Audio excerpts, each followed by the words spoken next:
Viewers break के बाद ਤੁਹਾਡਾ ਸਵਾਗਤ ਹੈ ਜੀਰਾ ਸਾਹਿਬ। ਹੁਣ ਸਾਡੇ ਦਰਸ਼ਕਾਂ ਨੂੰ ਦੱਸੋ ਅੱਜ ਦੇ ਦਿਨ ਦੀ ਇਤਿਹਾਸਕ ਅਹਿਮੀਅਤ। ਸਿੱਖ ਇਤਿਹਾਸ ਦੇ ਹਵਾਲੇ ਨਾਲ ਅੱਜ ਦੇ ਦਿਨ 1992 ਦੇ ਵਿੱਚ ਇੱਕ ਬੜੀ ਮਹਾਨ ਸ਼ਖਸੀਅਤ ਸਾਡੇ ਤੋਂ ਵਿਛੜੀ ਜੀ, ਭਗਤ ਪੂਰਨ ਸਿੰਘ ਜੀ ਪਿੰਗਲਵਾੜਾ, ਜਿਨ੍ਹਾਂ ਨੂੰ ਸਿੱਖਾਂ ਦੀ ਮਦਰ ਟੈਰੇਸਾ ਕਿਹਾ ਜਾਂਦਾ ਸੀ। ਪਰ ਮੈਂ ਸਮਝਦਾ ਵੀ ਉਹਨਾਂ ਦਾ ਰੁਤਬਾ, ਉਹਨਾਂ ਦਾ ਕੰਮ ਬਹੁਤ ਲਿਹਾਜ਼ ਨਾਲ ਮਦਰ ਟੈਰੇਸਾ ਤੋਂ ਵੀ ਕਿਤੇ ਜ਼ਿਆਦਾ ਸੀ। ਮਦਰ ਟੈਰੇਸਾ ਨੇ ਬੇਸ਼ੱਕ ਬਹੁਤ ਸੇਵਾ ਕੀਤੀ, ਯੂਗੋਸਲਾਵੀਆ ਦੀ ਰਹਿਣ ਵਾਲੀ, ਉਹ ਇੱਕ ਡਿਵਾਊਟ ਪਰਿਵਾਰ ਦੀ ਨਰਸ, ਪਰ ਉਹਦੇ ਪਿੱਛੇ ਇੱਕ ਪੂਰਾ ਨੈਟਵਰਕ ਸੀ ਪੋਪ ਦਾ, ਜਿਨ੍ਹਾਂ ਦਾ ਮਿਲੀਅਨਸ ਆਫ ਡਾਲਰਸ ਦਾ ਬਜਟ, ਇੱਕ ਪੂਰਾ ਇਨਫਰਾਸਟਰਕਚਰ ਜੀ ਉਹਨੇ ਆਪਣੀ ਜ਼ਿੰਦਗੀ ਲਾਈ, ਕੋਈ ਸ਼ੱਕ ਨਹੀਂ ਹੈ। ਪਰ ਇਹ ਜਿਹੜਾ ਸਾਡਾ ਫਕੀਰ ਬੰਦਾ ਭਗਤ ਪੂਰਨ ਸਿੰਘ, ਜਿਨ੍ਹਾਂ ਨੇ ਪਿੰਗਲਵਾੜਾ ਖੜਾ ਕੀਤਾ, ਜੇ ਇਹਨਾਂ ਦਾ ਅਸੀਂ ਪਿਛੋਕੜ ਦੇਖੀਏ, ਕਿਵੇਂ ਇੱਕ ਬਹੁਤ ਗਰੀਬ ਪਰਿਵਾਰ ਦੇ ਵਿੱਚ ਜ਼ਿਲ੍ਹਾ ਲੁਧਿਆਣਾ ਦੇ ਰਾਜੇਵਾਲ ਪਿੰਡ 'ਚ ਇਹਨਾਂ ਦਾ ਪਹਿਲਾ ਨਾਂ ਰਾਮਜੀ ਦਾਸ ਹੈ। ਮਦਰ ਮਾਂ ਜਿਹੜੀ ਹੈ ਉਹ ਗੁਰਬਾਣੀ 'ਚ ਯਕੀਨ ਰੱਖਦੀ ਹੈ। ਪਰਿਵਾਰ ਬੇਸ਼ੱਕ ਹਿੰਦੂ ਪਰਿਵਾਰ ਹੈ ਪਿਛੋਕੜ ਵਾਲਾ ਜੀ, ਪਰ ਅਲਟੀਮੇਟਲੀ ਇਹ ਆ ਕੇ ਡੇਰਾ ਸਾਹਿਬ ਲਾਹੌਰ ਗੁਰੂ ਅਰਜਨ ਸਾਹਿਬ ਦੇ ਦਰ 'ਤੇ, ਔਰ ਉਹਨਾਂ ਦੀਆਂ ਲਿਖਤਾਂ ਮੈਂ ਤਾਂ ਬਚਪਨ ਤੋਂ ਹੀ ਪੜ੍ਹਦਾ ਰਿਹਾ, ਔਰ ਮੈਂ ਜਿਵੇਂ ਅੱਗੇ ਵੀ ਕਿਹਾ ਸੀ, ਮੇਰਾ ਤਾਂ ਇਹ ਰੂਟੀਨ ਰਿਹਾ ਵੀ ਜਦੋਂ ਵੀ ਮੈਂ ਸ੍ਰੀ ਅੰਮ੍ਰਿਤਸਰ ਜਾਣਾ, ਅਕਸਰ ਹਫ਼ਤੇ 2 ਹਫ਼ਤੇ 'ਚ ਇੱਕ ਵਾਰੀ ਹਰਿਮੰਦਰ ਸਾਹਿਬ ਦੇ ਦਰਸ਼ਨਾਂ ਤੋਂ ਬਾਅਦ ਭਗਤ ਪੂਰਨ ਸਿੰਘ ਦਾ ਪਿੰਗਲਵਾੜਾ, ਸੈਂਟਰ ਖਾਲਸਾ ਯਤੀਮਖਾਨਾ, ਇਹ ਮੇਰੇ ਮੁਕਾਮ ਸਨ ਜੀ। ਔਰ ਇਹਨਾਂ ਦੇ ਜਨਮ ਦਿਨ ਦੇ ਮੌਕੇ 'ਤੇ ਖਾਸ ਤੌਰ 'ਤੇ, ਕਿਉਂਕਿ ਸ਼ੁੱਧ ਖੱਦਰ ਪਾਉਂਦੇ ਸੀ ਭਗਤ ਪੂਰਨ ਸਿੰਘ, ਮੈਂ ਚੇਚਾ ਖੱਦਰ ਭੰਡਾਰ ਵਾਲਿਆਂ ਦੀ ਦੁਕਾਨ ਲੱਭ ਕੇ ਇਹਨਾਂ ਦੇ ਲਈ ਇੱਕ ਜਿਹੜਾ ਸੂਟ ਹੈ ਉਹ ਲੈ ਕੇ ਜਾਣਾ। ਸੋ ਮੇਰੇ ਲਈ ਇਹ ਇੱਕ ਬੜੀ ਪ੍ਰੇਰਨਾ ਸਰੋਤ ਸਨ। ਔਰ ਇਹਨਾਂ ਦਾ ਸਤਿਕਾਰ ਕੰਮ ਦੇ ਲਿਹਾਜ਼ ਨਾਲ, ਡੇਰਾ ਸਾਹਿਬ ਲਾਹੌਰ ਕੋਈ ਬੱਚਾ ਛੱਡ ਗਿਆ ਗੁਰਦੁਆਰੇ ਦੇ ਬਾਹਰ, ਜਿਸ ਨੂੰ ਲੰਬਾ ਵਕਤ ਆਪਣੇ ਨਾਲ ਉਹਨਾਂ ਨੇ ਰੱਖਿਆ, ਔਰ ਉਹੀ ਉਸ ਪਿੰਗਲਵਾੜੇ ਦੀ ਫਾਊਂਡੇਸ਼ਨ ਵੀ ਬਣਿਆ ਜੀ। ਔਰ ਉਹਨਾਂ ਨੇ ਦੇਖਿਆ ਵੀ ਜੇ ਹੁਣ ਗੁਰੂ ਦੇ ਦਰ 'ਤੇ ਕੋਈ ਛੱਡ ਗਿਆ, ਅਪੰਗ ਬੱਚਾ ਹੈ, ਪਿਆਰਾ ਸਿੰਘ ਸ਼ਾਇਦ ਉਹਦਾ ਨਾਂ ਸੀ, ਅਤੇ ਉਹ ਉਹਨਾਂ ਨੇ ਕਿਹਾ ਵੀ ਇਹ ਹੁਣ ਗੁਰੂ ਨੇ ਮੈਨੂੰ ਹੀ ਇਸ ਸੇਵਾ ਵੱਲ ਲਾਇਆ। ਕਿਵੇਂ 47 ਤੋਂ ਬਾਅਦ ਅੰਮ੍ਰਿਤਸਰ ਆ ਕੇ ਉਹਨਾਂ ਨੇ ਸੇਵਾ ਕੀਤੀ, ਲਿਟਰੇਚਰ, ਆਮ ਖਾਲੀ ਜਿਹੜੇ ਅਖਬਾਰਾਂ ਵੇਸਟ ਨੇ ਉਹਨਾਂ ਦੇ ਉੱਤੇ ਵੀ ਕੁਛ ਨਾ ਕੁਛ ਛਪਿਆ ਹੋਣਾ, ਇੰਨਾ ਵੱਡਾ ਨੈਟਵਰਕ ਜਿਨ੍ਹਾਂ ਨੇ ਵੰਡਣਾ ਬੱਸਾਂ ਦੇ ਵਿੱਚ, ਦੂਸਰੇ 'ਚ ਆਪ ਮੈਂ ਉਹਨਾਂ ਨੂੰ ਕਈ ਵਾਰ ਜੋੜਾ ਘਰ ਜਿਹੜਾ ਅਕਾਲ ਤਖਤ ਜਿਹੜਾ ਇਸ ਘੰਟਾ ਘਰ ਵਾਲੇ ਪਾਸੇ, ਉੱਥੇ ਜ਼ਮੀਨ 'ਤੇ ਬੈਠੇ ਹੋਣਾ, ਉਹਨਾਂ ਨੇ ਆਪ ਵੰਡ ਰਹੇ ਨੇ, ਆਪ ਲਿਖ ਰਹੇ ਨੇ। ਸੋ ਇਸ ਕਿਸਮ ਦਾ ਇੱਕ ਫਕੀਰ ਬੰਦਾ ਹੈ, ਔਰ ਉਹਨਾਂ ਨੇ ਜਿੰਨੀ ਸੇਵਾ ਕੀਤੀ, ਪਿੰਗਲੇ, ਲੂਲੇ, ਅੰਨੇ ਜਿਹੜੇ ਹੋਰ ਨਹੀਂ, ਔਰ ਜਿੰਨੀ ਅਵੇਅਰਨੈਸ ਪੈਦਾ ਕੀਤੀ। ਅੱਜ ਤਾਂ ਦੁਨੀਆ 'ਚ ਐਨਵਾਇਰਨਮੈਂਟ ਮੂਵਮੈਂਟਸ ਨੇ, ਬਹੁਤ ਸਾਰੇ ਸਿੱਖਾਂ 'ਚ ਵੀ ਐਨਵਾਇਰਨਮੈਂਟਲਿਸਟ ਬਣ ਗਏ ਜੀ, ਹਰੇ ਪੌਦੇ ਲਾਓ, ਫੋਟੋਆਂ ਲਵਾਉਣਾ ਜ਼ਿਆਦਾ ਕੰਮ ਹੈ ਜੀ। ਪਰ ਉਸ ਜ਼ਮਾਨੇ ਜਦੋਂ ਅਜੇ ਕੋਈ ਵਰਲਡ ਸਮਿਟ ਨਹੀਂ ਸੀ ਹੋਈ ਕਿ ਜੀ ਅਰਥ ਨੂੰ ਸੰਭਾਲਣਾ ਹੈ, ਕੀ ਕਰਨਾ ਹੈ, ਇਹਨਾਂ ਨੇ ਉਸ ਜ਼ਮਾਨੇ 'ਚ ਵੀ ਕਿ ਭਾਈ ਤੁਹਾਡੇ ਖੇਤਾਂ 'ਚ ਅੱਜ ਅਸੀਂ ਫਰਟੀਲਾਈਜ਼ਰਸ ਦੀ ਗੱਲ ਕਰ ਰਹੇ ਹਾਂ, ਜ਼ਮੀਨ ਜ਼ਹਿਰੀਲੀ ਹੋ ਗਈ, ਕੈਂਸਰ ਹੋ ਗਿਆ। ਜੋ ਉਹਨਾਂ ਦੀਆਂ ਲਿਖਤਾਂ ਕੱਢ ਲਓ 40 ਸਾਲ ਪਹਿਲਾਂ ਦੀਆਂ, ਉਹਦੇ 'ਚ ਉਹਨਾਂ ਨੇ ਕਿਹਾ ਹੋਇਆ ਕਿ ਆ ਤੁਸੀਂ ਦੇਸੀ ਖਾਦ ਵਰਤੋ, ਆ ਜੋ ਤੁਸੀਂ ਕਰ ਰਹੇ ਹੋ, ਆ ਇਹ ਤੁਹਾਡੀ ਤਬਾਹੀ ਕਰ ਰਿਹਾ, ਪਾਣੀ ਤਬਾਹ ਹੋ ਰਿਹਾ ਹੈ, ਹਵਾ ਤਬਾਹ ਹੋ ਰਹੀ ਹੈ। ਸੋ ਬਹੁਤ ਵੱਡਾ ਕੰਮ। ਔਰ ਜੂਨ 84 ਦਾ ਘੱਲੂਘਾਰ ਹੈ, ਉਹਨਾਂ ਨੂੰ ਉਹਨਾਂ ਦੀਆਂ ਸੇਵਾਵਾਂ ਲਈ ਇੰਡੀਅਨ ਗੌਰਮੈਂਟ ਨੇ ਪਦਮ ਸ਼੍ਰੀ ਦਿੱਤਾ ਸੀ 1976 ਜਾਂ 77 ਜੀ। ਉਹਨਾਂ ਨੇ ਵਾਪਸ ਕਰਤਾ। ਉਹਨਾਂ ਨੇ ਕਿਹਾ ਜੀ ਜੋ ਤੁਸੀਂ ਗੁਰੂ ਘਰ ਦੇ ਉੱਤੇ ਕੀਤਾ ਇਹ ਨਾਕਾਬਲੇ ਮੁਆਫੀ ਹੈ। ਉਹਨਾਂ ਦੀ ਉਹ ਜਿਹੜੀ ਲੈਟਰ ਹੈ ਉਹ ਹਿਸਟੋਰੀਕਲ ਹੈ ਕਿ ਕਿਵੇਂ ਉਹਨਾਂ ਨੇ ਜ਼ੁਲਮਾਂ ਦੀ ਗੱਲ ਕੀਤੀ ਜੀ। ਸੋ ਭਗਤ ਪੂਰਨ ਸਿੰਘ ਅੱਜ ਦੇ ਦਿਨ 1992 ਦੇ ਵਿੱਚ ਉਹਨਾਂ ਨੇ ਚੜ੍ਹਾਈ ਕੀਤੀ। ਅਸੀਂ ਉਹਨਾਂ ਨੂੰ ਆਪਣੀ ਸ਼ਰਧਾ ਔਰ ਅਕੀਦਤ ਦੇ ਫੁੱਲ ਭੇਟ ਕਰਦੇ ਜੀ। 2012 ਦੇ ਵਿੱਚ ਅੱਜ ਦੇ ਦਿਨ ਵਿਸਕੌਨਸਨ 'ਚ 6 ਸਿੱਖ ਜਿਹੜੇ ਨੇ ਉਹ ਇੱਕ ਹਥਿਆਰੇ ਦੀਆਂ ਗੋਲੀਆਂ ਦਾ ਨਿਸ਼ਾਨਾ ਬਣੇ, ਉਹਨਾਂ ਦਾ ਅਸੀਂ ਜ਼ਿਕਰ ਕੀਤਾ ਜੀ। ਵਰਲਡ ਹਿਸਟਰੀ ਦੇ ਹਵਾਲੇ ਨਾਲ 1890 ਦੇ ਵਿੱਚ ਬ੍ਰਿਟਿਸ਼ ਤੇ ਫਰੈਂਚ ਇਹਨਾਂ ਨੇ ਸਮਝੌਤਾ ਕੀਤਾ ਕਿ ਅਫਰੀਕਾ ਨੂੰ ਕਿੱਦਾਂ ਵੰਡਣਾ। ਸੋ ਅਫਰੀਕਨ ਕੰਟੀਨੈਂਟ 50 ਤੋਂ ਜ਼ਿਆਦਾ ਜਿਹਦੇ ਦੇਸ਼ ਬਣੇ ਨੇ, ਇਹ ਦੋਨਾਂ ਨੇ ਹੀ ਫਿਰ ਖਾਧਾ, ਲੁੱਟਿਆ ਚੰਗੀ ਤਰ੍ਹਾਂ। ਉੱਥੇ ਹੀਰੇ ਜਵਾਹਰਾਤ ਕਈ ਕੁਛ ਹੀ ਸੀ, ਨੈਚੁਰਲ ਰਿਸੋਰਸਿਸ। 1891 ਦੇ ਵਿੱਚ ਪਹਿਲਾ ਟਰੈਵਲਰਸ ਚੈੱਕ, ਅਮਰੀਕਨ ਐਕਸਪ੍ਰੈਸ ਸਭ ਤੋਂ ਪੁਰਾਣੇ ਟਰੈਵਲਰ ਚੈੱਕ ਦੇਣ ਇਸ਼ੂ ਕਰਨ ਵਾਲੇ ਨੇ, 1891 'ਚ ਅਮਰੀਕਨ ਐਕਸਪ੍ਰੈਸ ਨੇ ਇਸ਼ੂ ਕੀਤੇ। 1923 ਦੇ ਵਿੱਚ ਹੈਨਰੀ ਸਲੀਵੈਨ ਨਾਂ ਦਾ ਬੰਦਾ, ਉਹ ਪਹਿਲਾ ਅਮਰੀਕਨ ਬਣਿਆ ਜਿਹਨੇ ਇੰਗਲਿਸ਼ ਚੈਨਲ ਜਿਹੜੀ ਹੈ ਉਹ ਤੈਰ ਕੇ ਪਾਰ ਕੀਤੀ।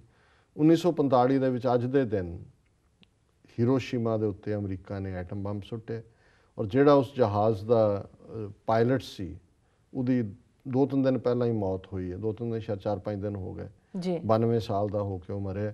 ਤਾਂ ਉਹਨੇ ਕਦੇ ਵੀ ਰਿਗਰੈਟ ਨਹੀਂ ਕੀਤਾ। ਉਹਨੇ ਕਿਹਾ ਜੀ ਉਹਨੇ ਮੇਰੇ ਬੰਬ ਸੁੱਟਣ ਨੇ ਜਿਹੜਾ ਹੈ ਉਹ ਵਰਲਡ ਵਾਰ ਦਾ ਐਂਡ ਕਰ ਦਿੱਤਾ। ਸੋ ਵੱਡਾ ਕਰੂਜ਼ ਸੀ, ਕਈ ਮੈਂਬਰ ਸੀ, ਪਰ ਉਹ ਹੁਣ ਤੱਕ ਵੀ ਜਿਉਂਦਾ ਰਿਹਾ। ਸੋ ਅੱਜ ਦੇ ਦਿਨ ਜਿਹੜੀ ਹੈ ਇਹਨਾਂ ਨੇ ਬੰਬ ਸੁੱਟਿਆ ਔਰ ਹੀਰੋਸ਼ੀਮਾ ਦੇ 1,40,000 ਲੋਕ ਮਾਰੇ ਗਏ ਉਸ ਐਟਮ ਬੰਬ ਧਮਾਕੇ 'ਚ। 1964 ਦੇ ਵਿੱਚ ਅੱਜ ਦੇ ਦਿਨ ਹੀ ਅਮਰੀਕਾ ਨੇ ਵਿਤਨਾਮ ਦੇ ਉੱਤੇ, ਨਾਰਥ ਵਿਤਨਾਮ 'ਤੇ ਬੰਬਾਰੀ ਸ਼ੁਰੂ ਕੀਤੀ। ਜੀ ਡਾਕਟਰ ਸਾਹਿਬ, ਤੁਹਾਡਾ ਬਹੁਤ ਬਹੁਤ ਸ਼ੁਕਰੀਆ। ਪ੍ਰੋਗਰਾਮ ਦੇ ਅੰਤ ਵਿੱਚ ਸਾਡੇ ਦਰਸ਼ਕਾਂ ਨੂੰ ਦੱਸੋ ਅੱਜ ਦਾ ਵਿਚਾਰ। ਦੇਖੋ, ਅੱਜ 5 ਅਗਸਤ ਸਾਡੇ ਲਈ ਉਹੀ ਵਿਸਕੌਨਸਨ ਦੀ ਯਾਦ ਹੈ ਜੀ, ਔਰ ਉਹ ਪਰਿਵਾਰ ਜਿਹੜੇ ਅੱਜ ਵੀ ਸਫ਼ਰ ਕਰ ਰਹੇ ਨੇ ਆਪਣੇ ਪਿਆਰਿਆਂ ਤੋਂ ਵਿਛੜ ਕੇ। ਪਰਮਜੀਤ ਕੌਰ ਬੀਬੀ, ਜਿਨ੍ਹਾਂ ਦੇ 2 ਬੱਚੇ, ਇੱਕ ਛੋਟਾ ਬੇਟਾ, ਜਿਹਨੇ ਬੜੀ ਮਜ਼ਬੂਤ ਟੈਸਟੀਮਨੀ ਵੀ ਦਿੱਤੀ US ਕਾਂਗਰਸ 'ਚ ਆ ਕੇ।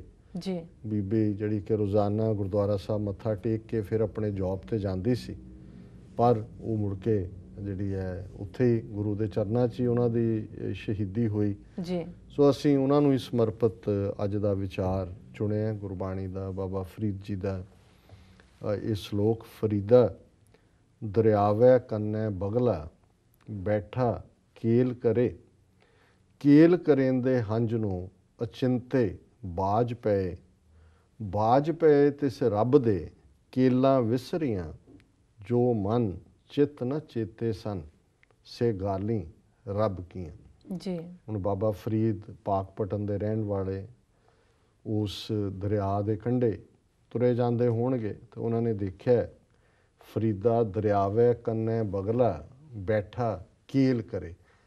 ਹੁਣ ਬਗਲਾ ਜਿਹੜਾ ਦਰਿਆ ਦੇ ਕੰਢੇ 'ਤੇ ਕਲੂਲਾਂ ਕਰ ਰਿਹਾ, ਆਪਣੀ ਮਸਤੀ 'ਚ ਜਾ ਰਿਹਾ, ਘੁੰਮ ਰਿਹਾ, ਮੌਜ ਕਰ ਰਿਹਾ। ਜੀ, ਕੇਲ ਕਰੇਂਦੇ ਹੰਝ ਨੂੰ ਅਚਿੰਤੇ ਬਾਜ ਪਏ। ਉਹਨਾਂ ਦੀਆਂ ਅੱਖਾਂ ਦੇ ਸਾਹਮਣੇ ਹੈ ਕਿ ਉਹ ਖੇਡ ਰਿਹਾ ਹੈ, ਮੌਜ ਮਸਤੀ 'ਚ ਹੈ, ਤੇ ਉੱਤੋਂ ਬਾਜ ਨੇ ਝਪਟਾ ਮਾਰਿਆ ਔਰ ਆਪਣੀਆਂ ਲੱਤਾਂ ਦੇ ਵਿੱਚ ਉਸ ਨੂੰ ਚੁੱਕ ਲਿਆ, ਬਗਲੇ ਨੂੰ। ਜੀ, ਉੱਡ ਗਿਆ, ਕਿਉਂਕਿ ਜਿਹੜਾ ਉਹਦੀਆਂ ਲੱਤਾਂ 'ਚ ਹੀ ਇੰਨੀ ਮਾਰਦਾ ਹੀ ਜਦੋਂ ਹੈ ਉਹਦੇ ਨਾਲ, ਤੇ ਉਹ ਚੁੱਕ ਕੇ ਉਹਦੇ 'ਚ, ਭਾਵੇਂ ਉਹਦਾ ਵੇਟ ਘੱਟ ਹੁੰਦਾ ਪਰ ਬਹੁਤ ਵੇਟ ਨੂੰ ਵੀ ਉਹ ਚੁੱਕ ਲੈਂਦਾ, ਲੈ ਜਾਂਦਾ। ਜੀ, ਹੁਣ ਇਹ ਉਹਨਾਂ ਦੀਆਂ ਅੱਖਾਂ ਦੇ ਸਾਹਮਣੇ ਵਾਪਰਿਆ ਕਿ ਫਰੀਦਾ ਦਰਿਆਵੇ ਕੰਨੇ ਬਗਲਾ, ਬੈਠਾ ਕੇਲ ਕਰੇ, ਕੇਲ ਕਰੇਂਦੇ ਹੰਝ ਨੂੰ ਅਚਿੰਤੇ ਬਾਜ ਪਏ। ਚਿੱਤ ਚੇਤਾ ਵੀ ਨਹੀਂ ਸੀ ਕਿ ਇਹ ਮੌਤ ਵਾਲੇ ਇਸ਼ਾਰੇ। ਬਾਜ ਪਏ ਤਿਸ ਰੱਬ ਦੇ ਕੇਲਾਂ ਵਿਸਰੀਆਂ, ਕਿ ਜਦੋਂ ਮੌਤ ਆ ਗਈ, ਮੌਤ ਰੂਪੀ ਬਾਜ ਆ ਕੇ ਇਨਸਾਨ ਦੇ ਉੱਤੇ ਝਪਟ ਪਿਆ, ਤੇ ਸਾਰੀਆਂ ਮੌਜ ਮਸਤੀਆਂ ਕੇਲਾਂ ਭੁੱਲ ਗਈਆਂ।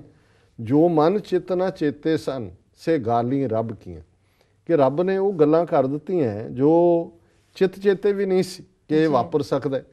ਗੁਰਦੁਆਰਾ ਸਾਹਿਬ ਗਿਆ ਜਾਂ ਮੰਦਰ ਗਿਆ ਜਾਂ ਮਸੀਤ ਗਿਆ ਜਾਂ ਸਿਨਾਗੋਗ ਗਿਆ ਜਾਂ ਬੁੱਧਿਸਟ ਟੈਂਪਲ ਗਿਆ, ਇਹ ਕੌਣ ਸੋਚ ਸਕਦਾ? ਉੱਥੇ ਰੱਬ ਦਾ, ਉੱਥੇ ਤਾਂ ਤੁਸੀਂ ਹਿਫਾਜ਼ਤ ਲਈ ਜਾਂਦੇ ਹੋ। ਜੀ, ਜੀ, ਰੱਬ ਤੋਂ ਤੁਸੀਂ ਸਟਰੈਂਥ ਮੰਗਦੇ ਹੋ ਕਿ ਜ਼ਿੰਦਗੀ ਦੀ ਤੁਹਾਡੀ ਹਿਫਾਜ਼ਤ ਹੋਏ, ਮਹਿਫੂਜ਼ ਹੋਏ। ਤੇ ਉੱਥੇ ਗਿਆ, ਜੂਨ 84 ਸੰਗਤਾਂ ਤਾਂ ਆਈਆਂ ਨੇ ਗੁਰੂ ਅਰਜਨ ਦੇ ਦਰ 'ਤੇ ਸ਼ਹੀਦੀ ਦਿਨ ਮਨਾਉਣ, ਗੁਰੂ ਅਰਜਨ ਸਾਹਿਬ ਦਾ।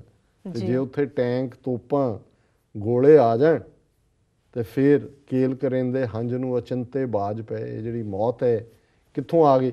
ਜੀ, ਜੀ। ਸੋ ਅਸੀਂ ਇਹ ਸਮਝਦੇ ਹਾਂ ਕਿ ਬਾਬਾ ਫਰੀਦ ਨੇ ਜ਼ਿੰਦਗੀ ਦੀ ਉਹ ਹਕੀਕਤ ਬਿਆਨ ਕੀਤੀ ਹੈ ਕਿ ਅਸੀਂ ਇਸ ਗੱਲ ਦੇ ਲਈ ਹਮੇਸ਼ਾ ਹੀ ਤਿਆਰ ਰਹੀਏ ਕਿ ਵੀ ਇਹ ਜਿਹੜਾ ਰੱਬ ਦੇ ਹੱਥ ਹੈ, ਕੱਲੇ ਆਵੇ ਨਾਨਕਾ ਸੱਦੇ ਉੱਠੀ ਜਾਏ। ਸਮਾਂ ਸਥਾਨ ਇਹ ਉਹਦੇ ਕੋਲ ਹੈ, ਕਿਹੜਾ ਸਮਾਂ ਬਣਾ ਦੇਣਾ ਹੈ, ਕਿਹੜਾ ਸਥਾਨ ਹੈ। 10ਵੇਂ ਪਾਤਸ਼ਾਹ ਦਾ ਹੈ ਵੀ ਕਿਵੇਂ ਤਿੰਨੋਂ ਹੀ, ਜਲ ਦੇ, ਥਲ ਦੇ, ਆਕਾਸ਼ ਦੇ, ਤਿੰਨੋਂ ਹੀ ਜੀਵ ਇੱਕੋ ਵੇਲੇ ਹੀ ਮਰ ਜਾਂਦੇ ਨੇ। ਉਹ ਇੱਕ ਵੱਖਰਾ ਵਾਕਿਆ। ਸੋ ਇਹ ਗੱਲ 'ਚੋਂ ਅਸੀਂ ਇਹੀ ਕੱਢਦੇ ਹਾਂ ਕਿ ਹਰ ਜਪੰਦੇ ਹਾਂ, ਖਿਨ ਢਿੱਲ ਨਾ ਕੀਚਈ ਮੇਰੀ ਜਿੰਦੜੀਏ, ਮਤ ਕੇ ਜਾਪੇ ਸਾਉ ਆਵੇ ਕੇ ਨਾ ਆਵੇ ਰਾਮ। ਜੀ, ਪਤਾ ਨਹੀਂ ਅਗਲਾ ਸਾਹ ਆਣਾ ਕਿ ਨਹੀਂ ਆਣਾ, ਤੇ ਰੱਬ ਸਾਨੂੰ ਭੁੱਲਣਾ ਨਹੀਂ ਚਾਹੀਦਾ। ਜੀ, ਤੈਨੂੰ ਰੱਬ ਨਾ ਭੁੱਲੇ, ਇਹ ਦੁਆ ਫਕੀਰਾਂ ਦੀ। ਜੀ, ਬਿਲਕੁਲ ਡਾਕਟਰ ਸਾਹਿਬ। ਇਸ ਦੇ ਨਾਲ ਅਸੀਂ ਆਪਣੇ ਵਿਊਅਰਸ ਕੋਲ ਲੈਂਦੇ ਹਾਂ ਇਜਾਜ਼ਤ। ਵਿਊਅਰਸ, ਸਾਡੇ ਪ੍ਰੋਗਰਾਮ ਦਾ ਸਮਾਂ ਇੱਥੇ ਸਮਾਪਤ ਹੁੰਦਾ। ਤੁਸੀਂ ਆਪਣੀ ਰਾਏ ਤੇ ਸੁਝਾਅ ਸਾਨੂੰ ਭੇਜਣਾ ਨਾ ਭੁੱਲਣਾ ਸਾਡੇ ਇਸ ਪਤੇ ਤੇ sos@tv84.tv ਤੇ। ਅਸੀਂ ਆਪਣਾ ਪ੍ਰੋਗਰਾਮ ਲੈ ਕੇ ਫਿਰ ਦੁਬਾਰਾ ਹਾਜ਼ਰ ਹੋਵਾਂਗੇ। ਤਦ ਤੱਕ ਲਈ ਮੈਨੂੰ ਤੇ ਡਾਕਟਰ ਸਾਹਿਬ ਨੂੰ ਆਗਿਆ ਦਿਓ।